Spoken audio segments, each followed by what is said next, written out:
Hello, hello. Nakabili ako ng raw mango. Yung medyo ano pa siya.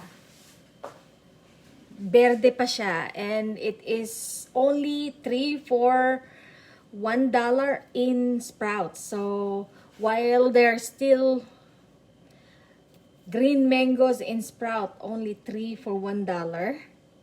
Get it. And that's what I'm going to make today.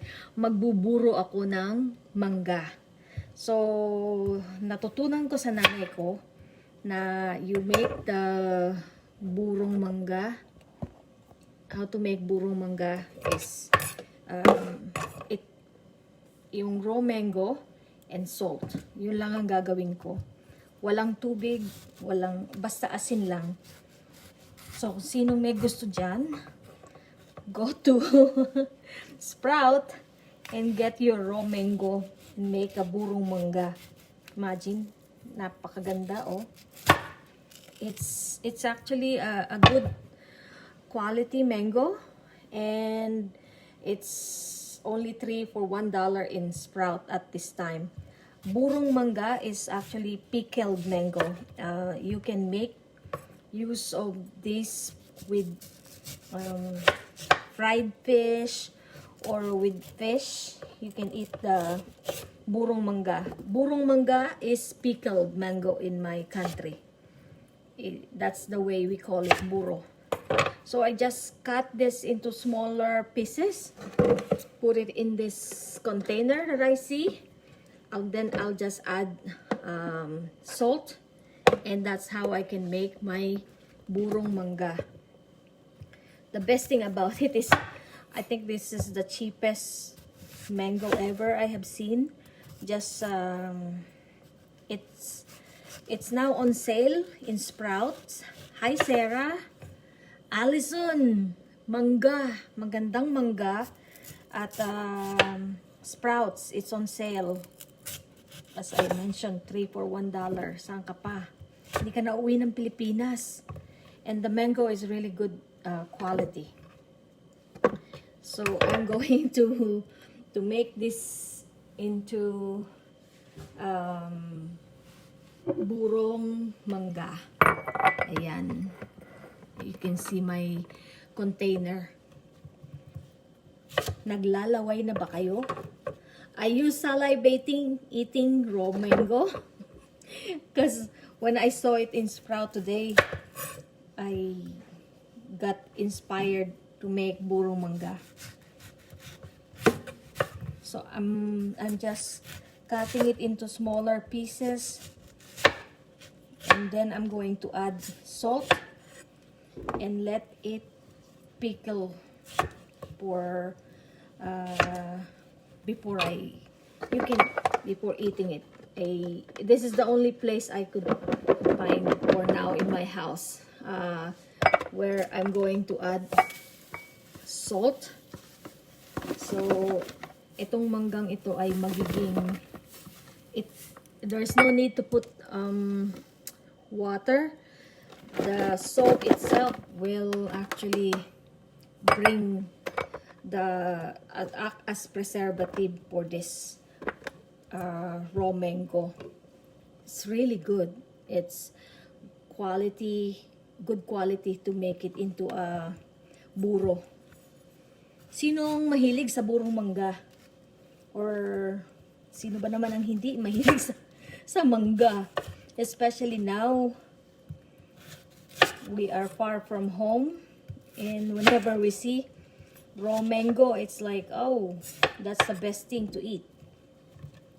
Naglalaway na ba kayo? Ako'y parang naglalaway na rin, pero it's too early to eat raw mango at this time. But the best thing is, we can make it into buro. Dahil nga, it's still raw. It's still green. And if you go to Oriental store, it's much more expensive. This one is only 3 for $1 in Sprouts. Oh, sabi ni Yunali, ano ba yung sinabi niya? Wow, I love buro. Ah, good. Ako din, gusto ko yung buro with fish, di ba? Mahilig ako sa maasim. Ah, ako din, mahilig sa maasim at sa maalat. That's my favorite flavor. Lalo maasim, lalo na maalat. I don't like sweets. But maalat is a good combination. That's my favorite thing to eat.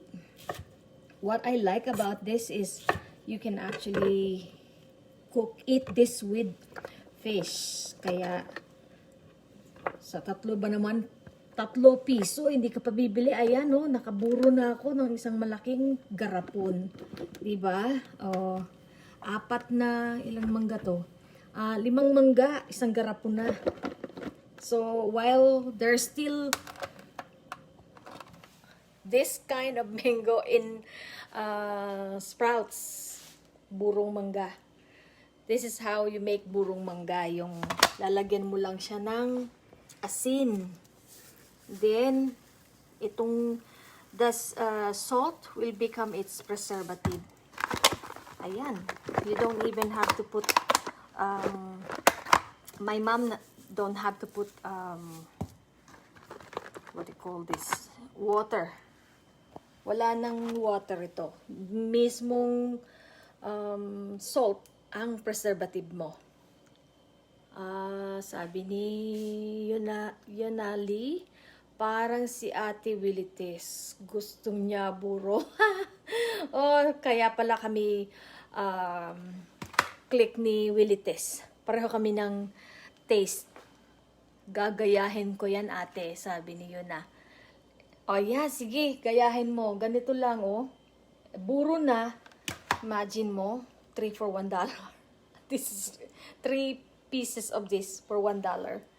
You can get it in sprouts, mga kababayan, habang meron, while there's still supply. Sabi ni Maria Ferrosini Alarma, tita, ilang araw po yan imbakin? It has salt, so you can actually keep this as long as you want. As long as hindi magkakaroon ng mold, pwede yan anytime. So, yan ang paggawa ng burong mangga. So, ang inyong mga craving sa maasim at masarap na mangga. Para na rin akong nasarapan ko tuloy kain. Wow. Sobrang alat. Minuro nga. Maubo ko sa alat na to. Kaya alatan kasi nga yung alat yung yun yung preservative. Nakakatakam. Gagawa din ako. Tama, Rosini. It's good. Oo nga, masarap. Kaso nga lang masyadong maalat. Medyo tanggalan ko ng asin yung gustong kainin ngayon. But if you're going to eat it for buro, it's better na maalat para mas matagal ang mas tatagal siya.